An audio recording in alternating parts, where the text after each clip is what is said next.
علماء کرام اور طلباء کرام کے اس اجتماع کا آج آخری دن ہے، آخری نشست ہے۔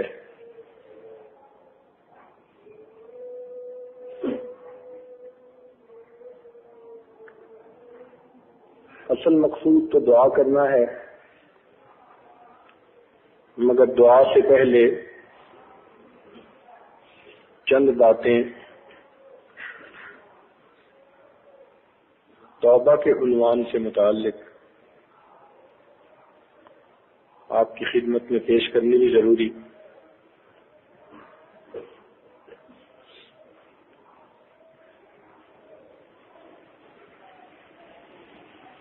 علماء کے لفظ سے یاد آیا، علم کسے کہتے ہیں؟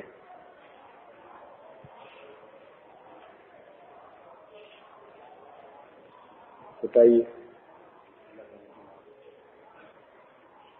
اللہ تعالی کی معرفت۔ اور کوئی جواب؟ جاننا۔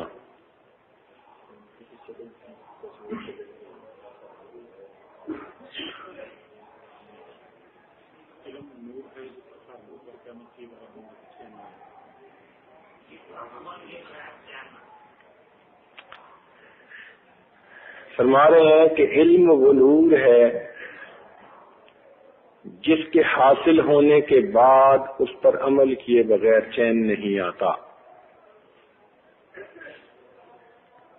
بہت اچھا جواب ہے۔ حضرت مفتی محمد شفیع رحمۃ اللہ علیہ نے طلباء کو یہ بات سمجھائی، لیکن امام غزالی رحمۃ اللہ علیہ نے ایک تعریف لکھی ہے علم کی جو آج کی محفل کے مناسب ہے۔ وہ فرماتے ہیں کہ گناہوں کے نقصان عظیم کو پہچاننے کا دوسرا نام علم ہے۔ گناہوں کے نقصان عظیم کو پہچاننے کا دوسرا نام علم۔ اگر کسی کے پاس یہ چیز ہے تو علم ہے، ورنہ جہالت ہے۔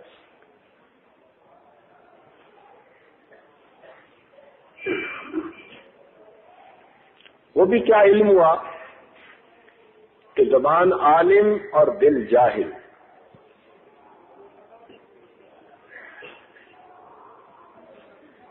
زبان عالم ہو اور دل جاہل ہو تو ایسے علم کو قبول نہیں کریں گے۔ تو گناہوں کے نقصان عظیم کو پہچان لینے کا دوسرا نام علم ہے۔ اس کو پہچان ہو جاتی ہے کہ اللہ رب العزت کی معصیت کا ارتکاب کروں گا تو کتنا بڑا میرا نقصان ہو جائے گا، اللہ رب العزت مجھ سے روٹھ جائیں گے، ناراض ہو جائیں گے، اور پھر اللہ رب العزت کی ناراضگی کا تصور کر کے پھر مومن کا دل کانپتا ہے، ڈرتا ہے۔ اور اگر سے کوئی گناہ سرزد ہو جائے تو اس کا دل روتا ہے۔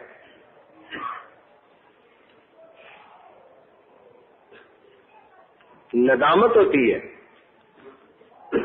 ندامت کسے کہتے ہیں؟ بتائیں کوئی؟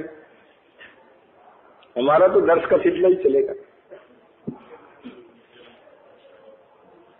اپنے جرم پر پریشانی، پشیمانی۔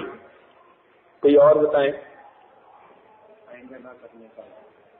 آئندہ نہ کرنے کا عزم۔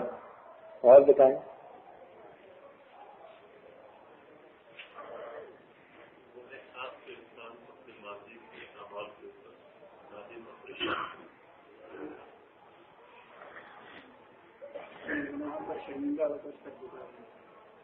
اپنے گناہوں پر شرمندہ ہو کر سر جھکا دینا۔ اور بھی بتائیں؟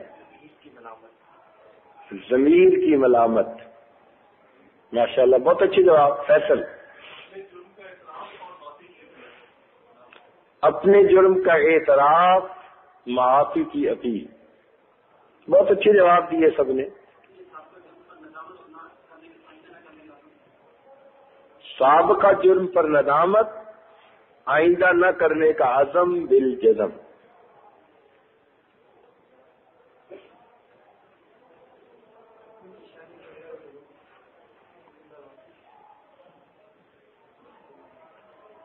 علماء نے لکھا ہے اپنے فعل پر افسوس محسوس ہونے کا دوسرا نام ندامت ہے.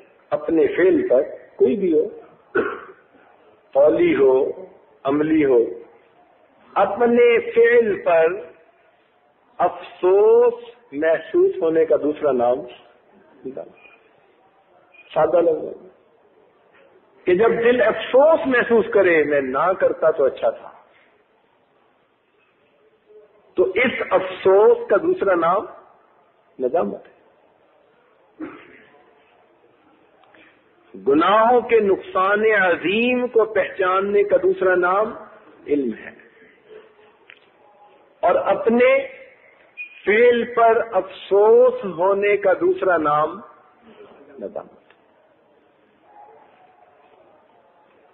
جب انسان کو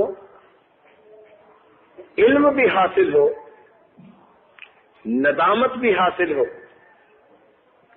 اور آئندہ اس گناہ کو نہ کرنے کا دل میں پکا عہد اور ارادہ بھی ہو، تو تینوں چیزوں کے مجموعے کو توبہ کہتے ہیں.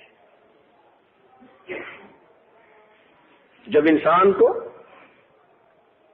گناہوں کے مضرت کا علم بھی ہو جائے، پھر ندامت بھی ہو، آئندہ نہ کرنے کا دل میں پکا ارادہ بھی ہو، تو ان تینوں چیزوں کے مجموعے کا نام توبہ ہے.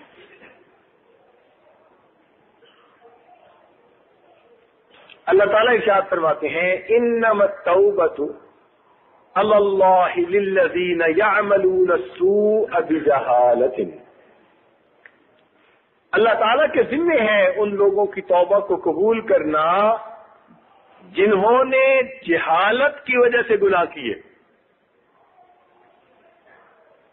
یہ نہیں کہا کہ جنہوں نے گناہ کیے. یعملون السوء بجہالۃ، جہالت کی وجہ سے.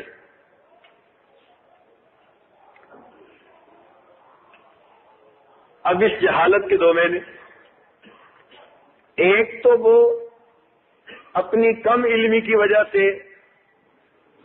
اس گناہ کو ایسا گناہ ہی نہیں سمجھتا تھا، اس کو بھی جہالت کہیں گے.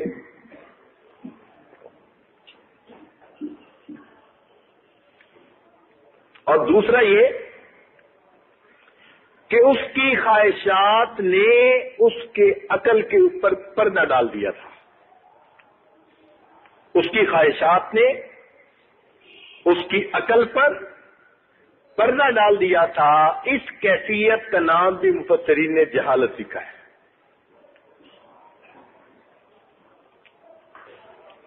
یہ پردہ کبھی غصے کی وجہ سے بھی آتا ہے، اور کبھی شہوت کی وجہ سے بھی آتا ہے، کبھی حرص کی وجہ سے بھی آتا ہے. یہ جو عقل پہ پردہ آتا ہے نا، یہ عقل پہ پردہ کبھی تو آتا ہے غصے غضب کی وجہ سے.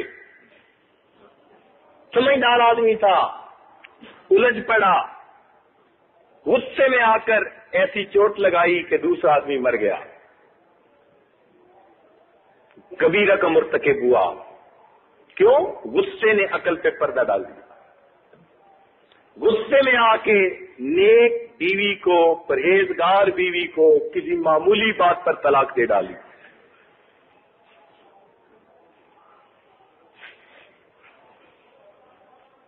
تو یہ غصے کی حالت بھی عقل پہ پردہ ڈال دیتی ہے. شہوت اتنی غالب ہوئی، عقل پہ پردہ آ گیا، گناہ کا مرتکب ہوا. کسی چیز کی حرص اتنی بڑھی،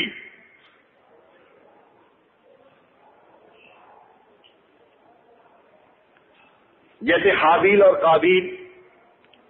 حابیل میں اتنی ہرس پیدا ہوئی کہ اس نے قابیل نے حابیل کو قتل کر دیا. دونوں بھائی تھے مگر ہرس. تو مختلف وجوہات ہوتی ہیں عقل پہ پردہ پڑنے کی. جب عقل پہ پردہ پڑ جائے تو اس کیفیت کو کیا کہتے ہیں؟ جہالت کہتے ہیں. اس لیے کئی دفعہ بندہ لکھا پڑھا جاہل ہوتا ہے، کئی تو ان پڑھ جاہل ہوتے ہیں نا، اور کئی مرتبہ بندہ لکھا پڑھا جاہل.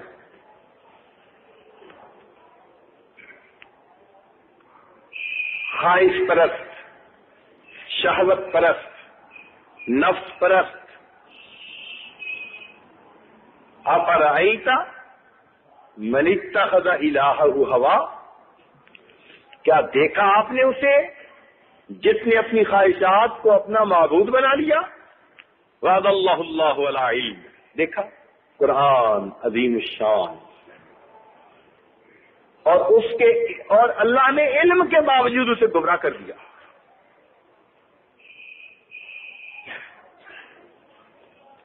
تو جہالت کہتے ہیں غضب، شہوت، حرص کی وجہ سے عقل پہ پردہ پڑ جانا اور انسان کا گناہوں کا ارتکاب کر بیٹھنا. اللہ تعالیٰ ارشاد فرماتے ہیں کہ ان لوگوں کی توبہ قریب قبول ہوگی جنہوں نے جہالت کی وجہ سے گناہ تو کر لیا،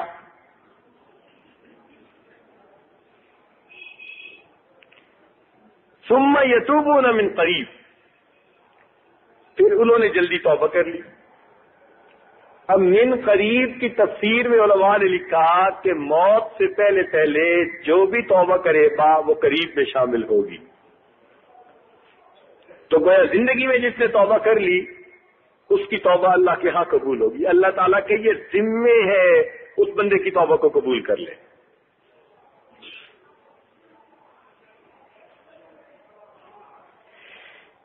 تو جب اللہ رب العزت خود بتلا رہے ہیں کہ یہ ذمہ ہے میرے توبہ کو قبول کرنا،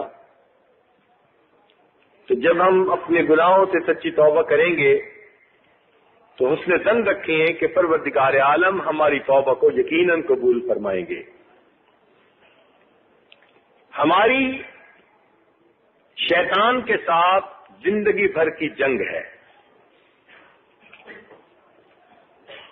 دیکھیں، جب جنگ ہوتی ہے نا، مقابلہ ہوتا ہے، تو دونوں طرف پہلوان ہوتے ہیں اور ان پہلوانوں کے اندر ایک دوسرے کے ساتھ جیتنے کے بارے میں آپس میں ایک انتقام کا جذبہ ہوتا ہے کہ میں اس کو گرا دوں، وہ کہتا ہے میں اس کو گرا دوں. اور جتنا یہ انتقام کا جذبہ زیادہ ہوگا اتنا مقابلہ خوب ہوگا. اب دیکھیے، اللہ رب العزت نے شیطان کو حکم دیا کہ آدم علیہ السلام کو سجدہ کرو.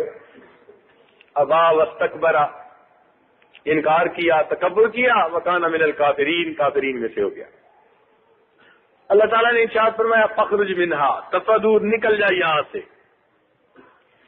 اب شیطان سمجھتا تھا کہ میں آدم علیہ السلام کی وجہ سے نکلا ہوں، اس لیے اس کے دل میں آدم علیہ السلام کے ساتھ بغض پیدا ہو گیا، دشمنی پیدا ہو گئی. مگر آدم علیہ السلام کے دل میں تو دشمنی نہیں تھی شیطان کی.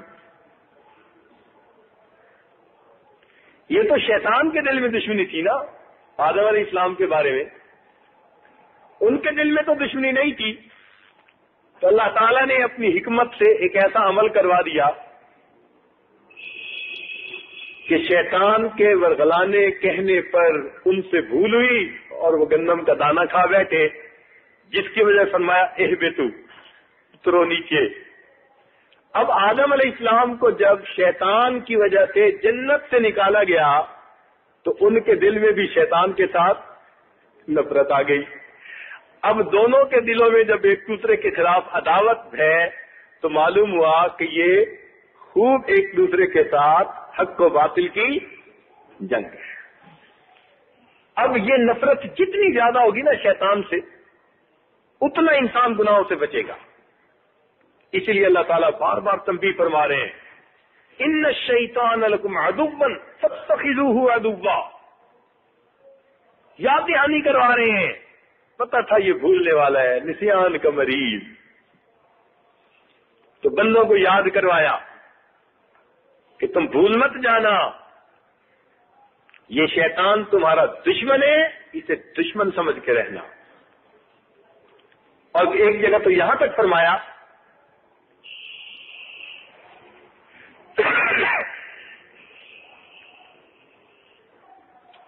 کہ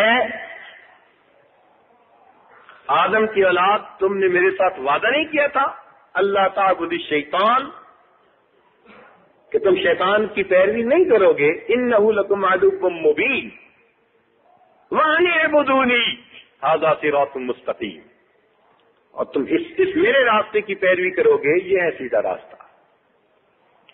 تو معلوم ہوا کہ شیطان کے دل میں انسان سے دشمنی اور انسان کے دل میں شیطان کے ساتھ دشمنی۔ اب ہمیں اپنے پروردگار کو، رحمان کو خوش کرنا ہے، شیطان سے بچ کے زندگی گزارنی ہے۔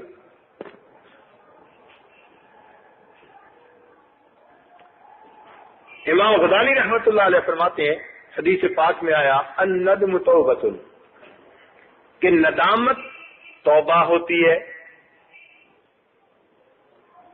تو فرماتے ہیں کہ علم مقدمہ ہے، ندامت توبہ ہے، اور گناہوں سے بچ جانا یہ اس کا ثمرہ ہے، یہ اس کا نتیجہ ہوتا ہے کہ انسان آئندہ گناہوں سے اپنے آپ کو بچا لیا کرتا ہے۔ بہرحال ہم زندگی کے جس حصہ میں ہیں آدھی سے زیادہ گزار بیٹھے۔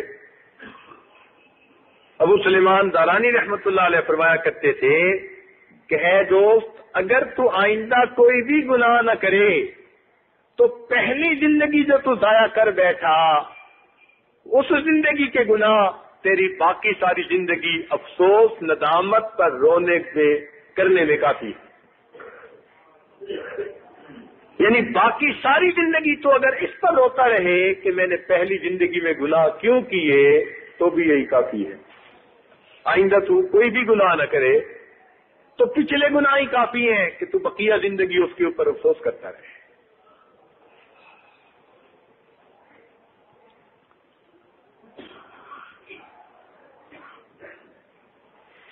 توبہ کی مثال ایسی ہے جیسے کسی کو پسینہ آ جائے تو اس بندے کا نہا کر کپڑے بدل لینا۔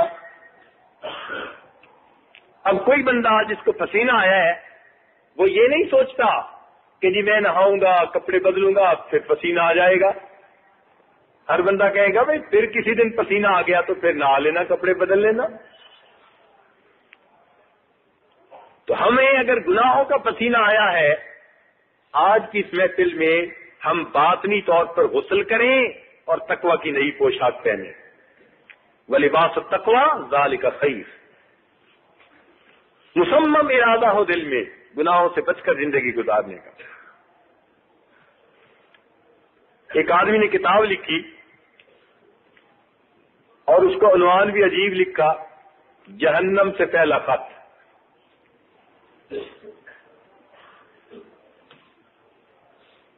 جہنم سے پہلا خط، اس نے عنوان لکھا۔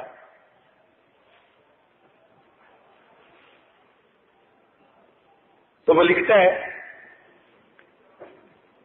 سرگزشت ایک جہنمی کی کہ جہنم میں جب پہنچا تو اس کے ساتھ کیا کیا معاملات پیش آئے، اور اس نے دنیا میں جو اس کے رشتہ دار تھے ان کو وہاں سے خط لکھا کہ میرے ساتھ یہ معاملہ پیش آیا۔ عجیب مضمون باندھا اس نے۔ خیر، اس میں کرنے کی بات اس محفل میں صرف اتنی ہے کہ وہ لکھتا ہے کہ جہنمیوں میں پیاس لگے گی، اتنی شدت کی پیاس کہ ان کے منہ خشک ہو جائیں گے، پیاس برداشت کرنی مشکل ہوگی۔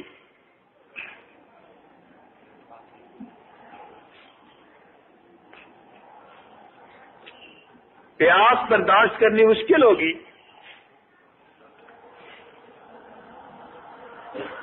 سخت ترین اور شدت والی پیاس کے عالم میں وہ لوگ تمنا کریں گے کہ کچھ پینے کو پانی مل جاتا. تو کہتے ہیں کہ اتنے میں بادل آئے اور بادل کو دیکھ کر جہنمی بڑے خوش ہوئے کہ ابھی بادل آیا، برسے گا اور ہمیں کچھ بوند پانی پینے کے لیے چند قطرے مل جائیں گے. کہتے ہیں وہ بادل جیسے ہی اوپر آئے اور جہنمیوں نے تمنا حسرت کی نظر سے ان بادلوں کی طرف دیکھنا شروع کیا تو ان بادلوں میں سے بچھوؤں کی بارش ہونے لگی. اور جس طرح بارش کے قطرے جسم پر پڑتے ہیں اس طرح بچھو جسموں پر پڑے اور لپٹ گئے اور انہوں نے کاٹنا شروع کر دیا. کہتے کہ معلوم نہیں کتنے ہزار سال تک یہ عذاب ملتا رہا. بالآخر ان کو اللہ تعالیٰ نے بھوک لگا دی.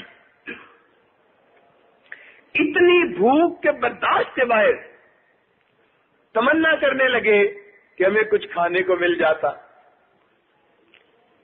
تو لکھا کہ جب بہت زیادہ بھوک بڑھ گئی تو فرشتے آئے اور ہر ایک کو ایک ایک ڈبہ دے گئے.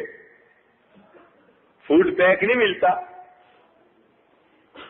لاہور کے لوگ دوپہر کے وقت ہوٹلوں سے نا ڈبے پیک کروا کے لاتے ہیں کھانے کے لیے.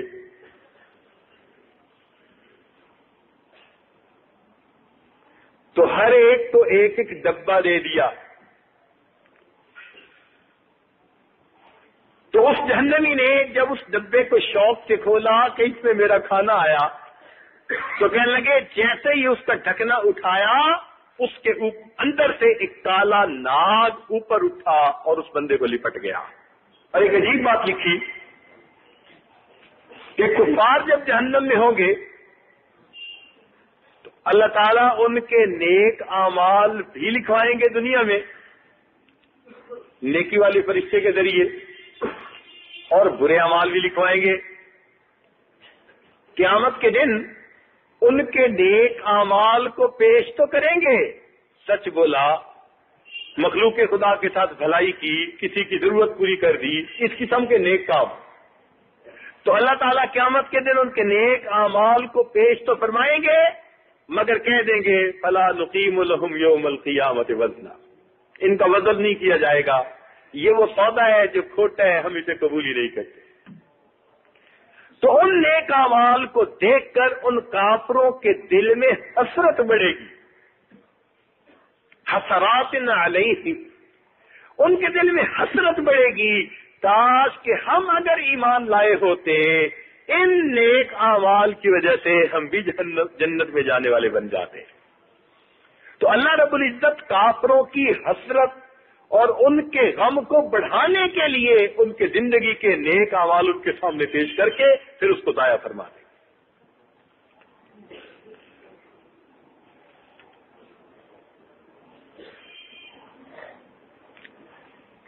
اس دن پھر انسان کو ایمان کی قدر آئے گی. اللہ رب العزت کے ہاں ایمان کی بڑی قدر ہے.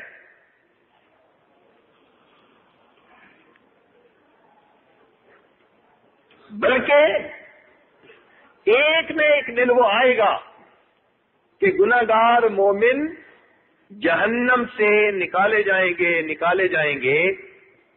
علماء نے لکھا حتیٰ کہ وہ مومن بھی نکال لیا جائے گا جس کو مرتے ہوئے کلمہ بھی صحیح پڑھنا نہیں آتا ہوگا. یہ بات پہلے سمجھ میں نہیں آتی تھی لیکن بیرون ملک میں سفر کر کے پھر پتہ چلا کہ واقعی کچھ لوگ ہوتے ہیں کہ دل سے ایمان تو لے آتے ہیں مگر ان کو کلمہ بھی صحیح طرح پڑھنا نہیں آتا. تو علماء نے لکھا ہے کہ بالآخر ایسا گناہگار غافل مومن کہ جس کو کلمہ بھی صحیح پڑھنا نہیں آتا ہوگا اللہ تعالیٰ ایک وقت آئے گا اپنی رحمت کو بھی جہنم سے نکال دیں گے کہ کلمہ تو پڑھا کرتا تھا. اور ملا علی قاری رحمۃ اللہ علیہ نے تو تصریح کی ہے. وہ فرماتے ہیں کہ ایمان کی وجہ سے اللہ تعالیٰ جنت عطا فرمائیں گے ایمان کی وجہ سے اللہ تعالی جنت عطا فرمائیں گے، اعمال کی وجہ سے ان کو درجات مختلف ملیں گے، اور نیت کی وجہ سے ان کو ہمیشہ ہمیشہ کے لیے جنت میں رکھا جائے گا۔ تین ہی باتیں ہوتی ہیں نا، ایمان، عمل اور نیت۔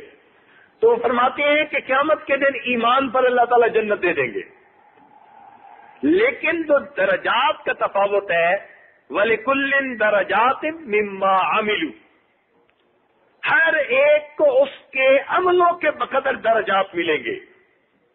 اور فرماتے ہیں چونکہ نیت کی وجہ سے کہ ساری زندگی ہم اللہ کی عبادت کریں گے، اللہ تعالیٰ ہمیشہ ہمیشہ کے لیے جنت عطا فرما دیں گے۔ اس دن احساس ہوگا کہ ہمیں ایمان کی نعمت کا آج کیا در اور بدلہ ملا۔ دنیا فانی ہے، فنا کے داغ سے داغدار ہے۔ ایک بزرگ فرمایا کرتے تھے کہ دنیا کی 5 نعمتوں کے انجام پر غور کر، تجھے خود بخود دنیا سے نفرت ہو جائے گی۔ دنیا کی 5 نعمتوں پر ذرا عبرت کی نظر ڈال، تجھے خود بخود دنیا سے نفرت ہو جائے گی۔ پہلی نعمت ذائقے دار غذا، پھل، میوے، غذائیں جو آج خوشبودار ہوتی ہیں، بھوک کے عالم میں ان کی مہک انسان کو اور زیادہ اشتہا اس میں پیدا کرتی ہے۔ تو فرماتے ہیں کہ اس غذا کو دیکھ کہ اس کا انجام کیا بنا۔ بتائیے جی، جو غذا کھاتے ہیں تو انجام کا کیا نکلتی ہے؟ نجاست پخانے کی شکل میں۔ تو کتنی ذائقے دار غذا تھی، انجام کیا بنا؟ بدبودار پخانہ۔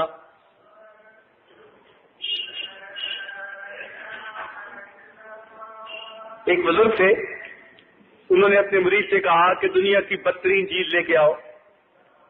سوچتا رہا بالآخر نا وہ خشک پخانہ پڑا تھا، کہیں وہ اٹھا کے لایا تھوڑا سا کہ حضرت دنیا کی بدترین نفرت قابل نفرت چیز یہ ہے۔ فرمان لگے دیکھ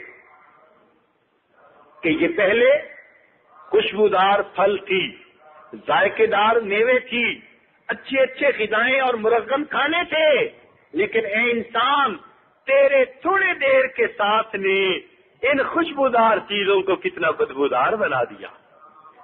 تو اپنی اوقات کو پہچان، خود سے جدا ہوئے تو یہ کیا بن چکے تھے؟ تو نجاست اور پخانہ بدبودار بن چکے تھے۔ دوسری چیز ہوتی ہے پانی یا مشروب، جوس پیتے ہیں، مشروب پیتے ہیں، پانی پیتے ہیں، کتنے اچھے لگتے ہیں، لیکن جب پی لیتے ہیں تو بعد میں نکلتے کس شکل میں، پیشاب کی شکل میں، جو کتنا بدبودار۔ تیسری نعمت لباس۔ لباس کا انجام کیا ہوتا ہے؟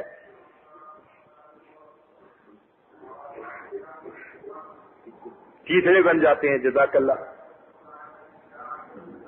کتنا خوبصورت لباس کیوں نہ ہو، ایک نہ ایک دن وہ لباس کیچڑے کی شکل میں بنا ہو۔ تو ذائقے دار غذائیں پاخانہ بنی، اچھے مشروبات پیشاب بنے، خوبصورت لباس کیچڑے بنے،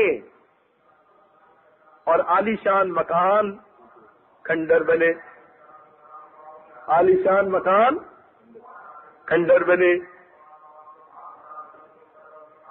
اور خوبصورت پری چہرہ بیوی بڑھاپے میں چھوارے جیسی۔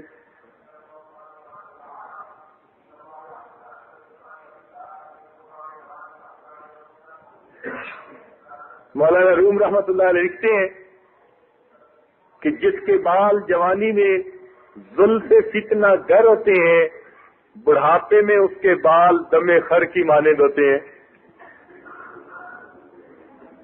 بلکہ انہوں نے تو لکھا کہ بوڑھے گدھے کی دم نظر آتے ہیں، اور بڑھاپے میں ایسا ہی ہوتا ہے۔ تو 5 نعمتیں علماء نے لکھا کہ پانچوں میں غور کرو کہ ان کا انجام کیا ہو رہا ہے. تو کیا یہ چیز عبرت دلانے کے لیے کافی نہیں کہ انسان ان سے دل نہ لگا؟ جب ان کا اپنا انجام یہ ہو رہا ہے، جو ان سے دل لگائے گا پھر اس کا انجام بھی یہی کہ وہ قبر میں جا کے کیڑوں کی غذا بنے گا، تو یہ بھی مٹی کے کیڑے کھائیں گے.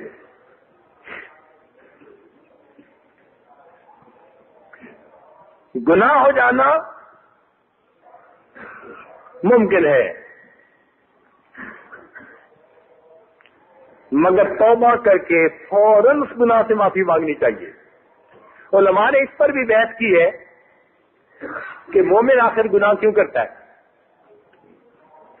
اور کافر آخر نیک اعمال جو کبھی کبھی کر لیتا ہے، نیک اعمال سے مراد اچھے فلاحی کام، خیر کا کام، دوسروں کی ہمدردی، وہ کیوں کرتا ہے؟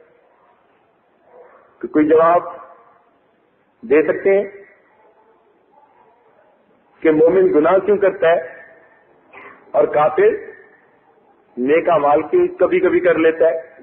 اس کا کوئی جواب؟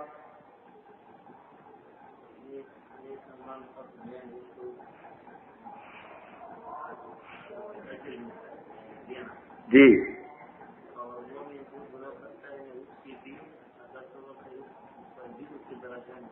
مومن پر غفلت طاری ہو جاتی ہے، اور کیونکہ فطرت میں نیک یا اللہ میں بنی ہوئی اس میں کافروں سے بھی نیکیاں ہو جاتی ہیں. ماشاء اللہ.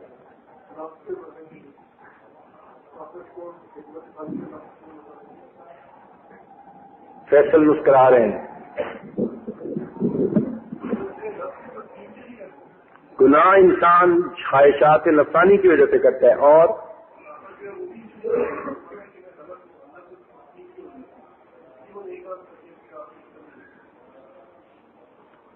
کافر بھی نیک کام کر کے تسلی دیتا ہے. مگر علماء نے اس کے بارے میں ایک نقطہ لکھا ہے.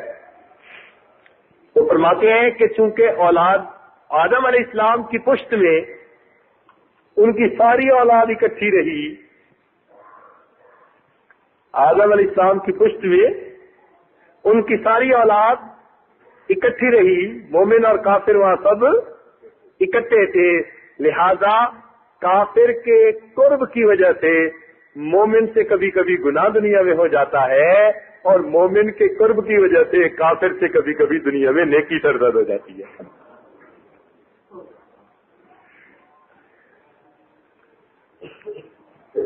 صحبت کا اثر دیکھیے، پشت میں بھی صحبت ملی تو اس کے بھی اثرات.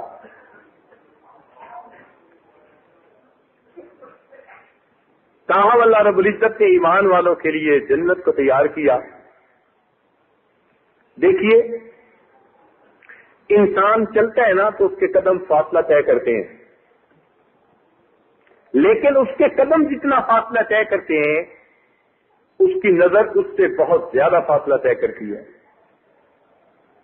تو جتنا قدموں نے سفر کیا نگاہوں نے اس سے زیادہ فاصلہ طے کیا، اور جتنا نگاہ فاصلہ طے کرتی ہے خیال اس سے بھی زیادہ فاصلہ طے کرتا ہے. جتنا نظر فاصلہ طے کرتی ہے خیال اس سے بھی زیادہ پیدا کرتے ہیں. اللہ رب العزت نے جنت کو ایسا بنایا کہ ہمارا خیال بھی جنت تک اپنی راہ نہیں پا سکتا. ما لا عین رات ولا اذن سمعت ولا خطر علی قلب بشر. گمان ہی نہیں گزر سکتا، خیال ہی نہیں آ سکتا، وہ خیالوں سے بھی بلند و بالا ہے. تو کیسی نعمت ہوگی. تاہم اللہ رب العزت نے ہمیں چند دن اپنی یاد میں گزارنے کی جو توفیق بخشی، یہ اس بات کی علامت کہ پروردگار عالم ہمیں کچھ دینا چاہتے ہیں. یہ علامت ہے اس بات کی. ہم تو غافل ہونا چاہتے تھے، پروردگار نے کان سے پکڑ کے بالوں سے پکڑ کے ہمیں ایسی محفلوں میں پہنچا دیا تو کچھ دن گناہوں سے بچ کر گزر گئے. ہم تو اسے بھی اللہ کی رحمت سمجھتے ہیں. نہیں ہے جو تیرے دیوانے آج تک وہ کبھی نہیں ہے جو تیرے دیوانے آج تک وہ کبھی خوشی میں رو نہ سکے غم میں مسکرا نہ سکے. ہم ان کی یاد کی برکت اسے سمجھتے ہیں بلانا چاہا بھی ان کو مگر بھلا نہ سکے. تو معلوم ہوتا ہے کہ اللہ رب العزت نے بھی تو ہمیں یاد کیا نا کہ ہم بلانا چاہتے تھے مگر ہم بلا نہ سکے. ہم ان کی یاد کی برکت اسے سمجھتے ہیں. یہ اللہ رب العزت کے یاد کرنے کی برکت ہوتی ہے. فرمایا نا فاذکرونی اذکرکم، تم مجھے یاد کرو میں تمہیں یاد کروں گا. تو یہ اللہ رب العزت جب بندے کو یاد کرتے ہیں اس کی یہ برکت ہوتی ہے کہ بندہ پھر بلانا بھی چاہتا ہے اپنے پروردگار کو بھلا ہی نہیں سکتا.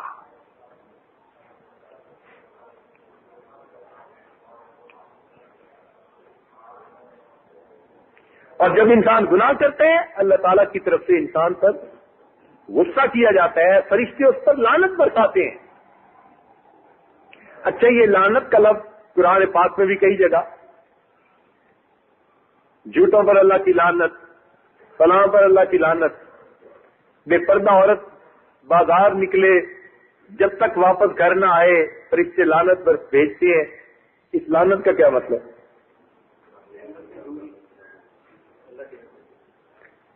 ایک جواب اللہ تعالیٰ کی رحمت سے دوری، اور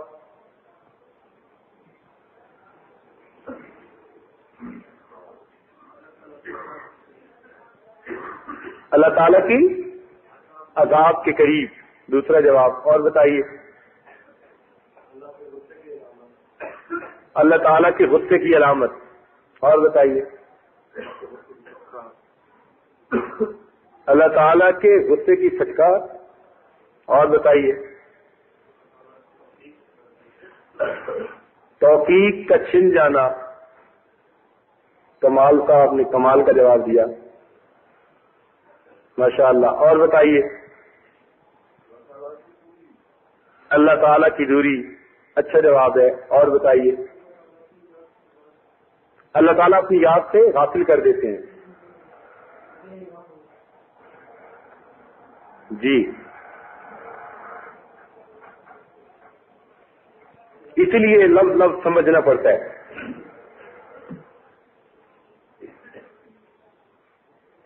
ایک ایک لفظ سمجھنا پڑتا ہے، اور جب سمجھ میں آتی ہے تو پھر اس کو پڑھتے ہوئے کچھ اور معنی انسان سوچ رہا ہوتا ہے، سمجھ رہا ہوتا ہے.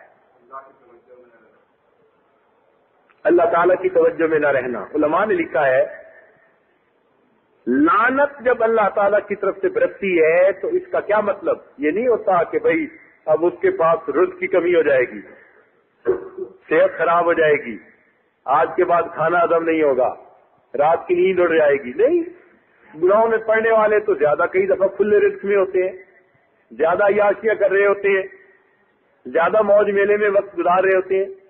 تو لعنت کا یہ مطلب نہیں کہ بھئی دنیا کی یہ چیزیں کم زیادہ ہو جائیں گی. نہیں. علماء نے لکھا ہے جب اللہ تعالیٰ کی طرف سے بندے پر لعنت برستی ہے اس کا کیا مطلب؟ اس بندے پر ایک گناہ کے دروازے کے بعد گناہ کا دوسرا دروازہ کھل جاتا ہے. جب لعنت برستی ہے تو کیا مطلب کہ گناہ کا ایک دروازہ کھلنے کے بعد اس بندے پر گناہ کا دوسرا دروازہ کھلتا ہے. جب انسان محسوس کرے نا کہ میرے لیے گناہ کرنا آسان ہوتا جا رہا ہے وہ سمجھ لے کہ اللہ کی لعنت میرے اوپر پڑ.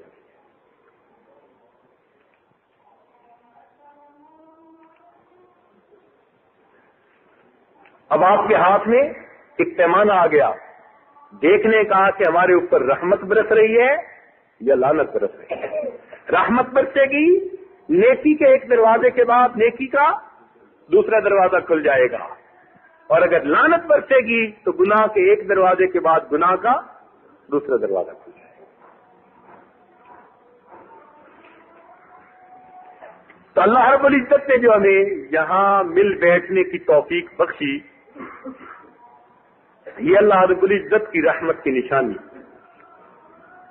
کہ پروردگار عالم نے چند دن ہمیں غفلت سے گناہوں سے بچ کر زندگی گزارنے کی توفیق دی. علماء صلحاء کی ہم نے باتیں سنی، اپنے گناہوں پہ ندامت نصیب ہوئی، آئندہ نیکی کرنے کا دل میں شوق اور ارادہ پیدا ہوا، اپنی نماز کو سنوارنے کا دل کے اندر ایک داعیہ پیدا ہوا، یہ سب چیزیں اللہ تعالی کی طرف سے رحمت کی علامت ہے۔ تو آج اس اختتامی دعا کے موقع پر یہ عاجز آپ کی خدمت میں گزارش کر رہا ہے کہ آپ کا یہاں تشریف لانا بھی قبولیت کی دلیل ہے۔ وجہ کیا؟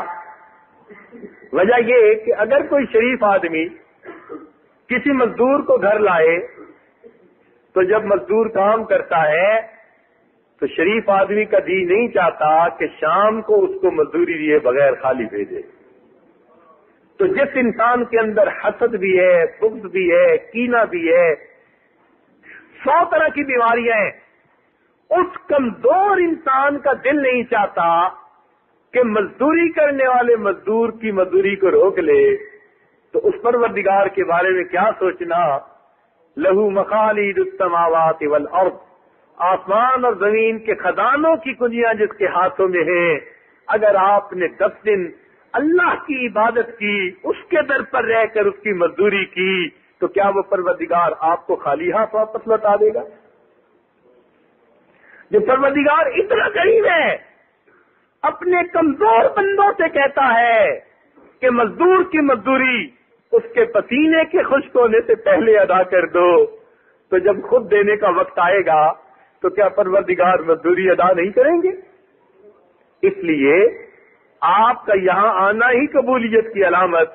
اب جب اس محفل سے اٹھیں گے یقیناً اللہ کی رحمت سے جھولیوں کو بھر کر اٹھیں گے، دل میں اللہ تعالیٰ سے اس نے ظن رکھے کہ پروردگار عالم ہم پر رحمت فرمائیں گے، ہمارے پچھلے گناہوں کو معاف کریں گے اور آئندہ ہمیں اپنی حفاظت نصیب فرمائیں گے، آئندہ گناہوں سے ہماری حفاظت فرمائیں گے۔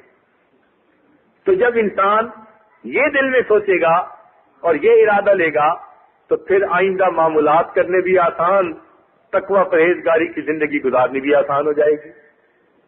اور یہی مقصود تھا اس اجتماع کا کہ ہم سوئے ہوئے ہیں تو جاگ جائیں، تھوڑا عمل کر رہے ہیں کچھ زیادہ کرنے کا جذبہ دل میں آ جائے، دید قصور نصیب ہو جائے، اللہ تعالیٰ سے ہم معافی مانگیں۔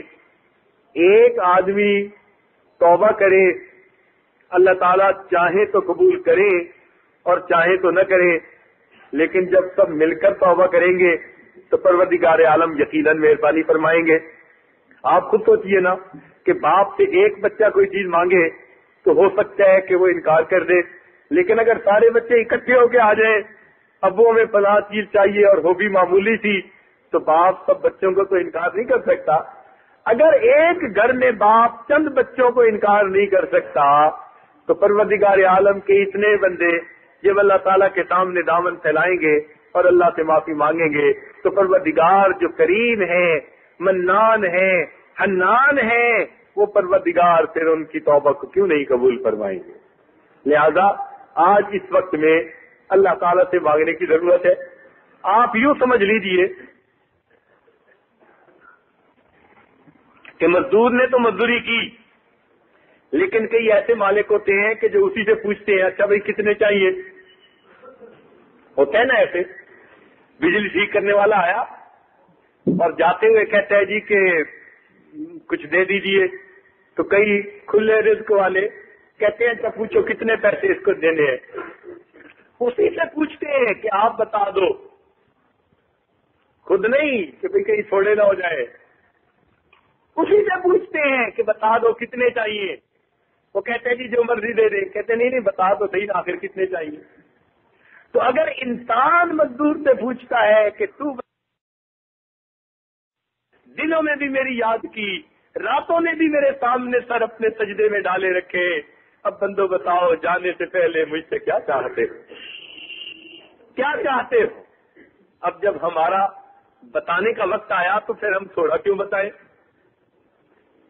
پھر ہم وہ مانگیں کہ جو کچھ ہم مانگ سکتے ہیں، اور سب سے بہتر بدلہ جو ہم مانگ سکتے ہیں وہ اللہ سے اللہ کو مانگ سکتے ہیں۔ تو اس لیے آج کی اس محفل میں ہم اللہ رب العزت سے اللہ کو مانگیں، اس کی رحمتیں، اس کی بخشش، اس کا کرم مانگیں، گناہوں کی معافی مانگیں، آئندہ اللہ تعالیٰ کی مدد مانگیں. اس کی مدد شامل حال ہوگی تو اللہ تعالیٰ پشت پناہی فرمائیں گے اور شیطان سے ہماری حفاظت فرمائیں گے. تو جب مانگنے کا وقت آئے تو پھر تھوڑا نہیں مانگنا چاہیے، پھر دل کھول کے مانگنا چاہیے.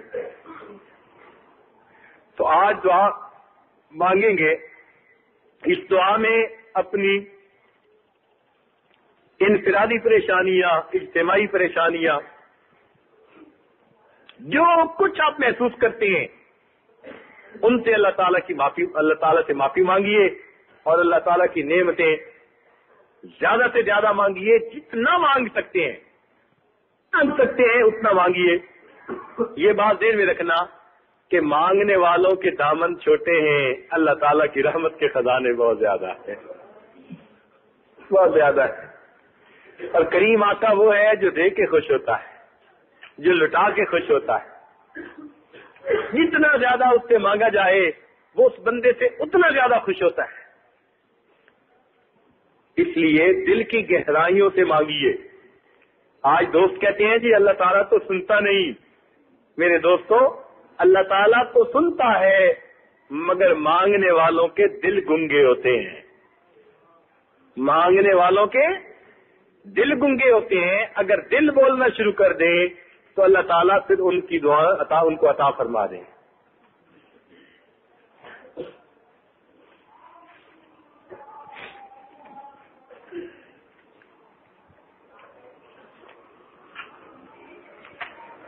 ڈر ہے تو فقط ایک بات کا